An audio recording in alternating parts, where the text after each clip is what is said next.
this is pure bait and switch from the start. They were originally asking Sessions about whether he had discussions with the Russians about the campaign.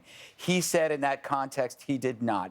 They bait and switch the question. So then they said, now they're saying, wait, he talked to the Russians as a member of the Armed Services Committee. Those are two different things. They bait and switched him. If they had asked him about that, he would have said, oh, yeah, I talked to all the ambassadors. I talked to 20 ambassadors. That's part of my job. I talked to them twice. I don't even know what I talked about. But it had nothing to do with the actual context of the question. So it was a cheap trick from a party that is bereft of any ideas. This is the whack-a-mole strategy right now of the Democratic Party. They are going to go after, for the next 4 years, anything that they can to hit this administration, even when it's full of crap. And I got to talk...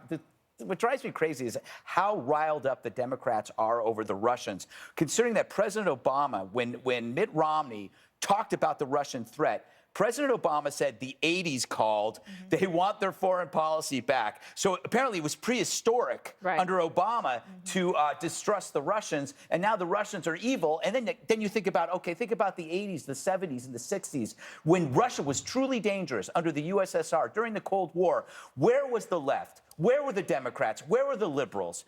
They were fellow travelers. They were anti-communist. If you were an anti-communist, you were seen as some kind of prehistoric, beast who thought that there were commies under your bed.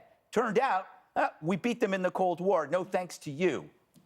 That just pretty much sums it up, and I like it. One of the big issues for many is the timing of the meeting.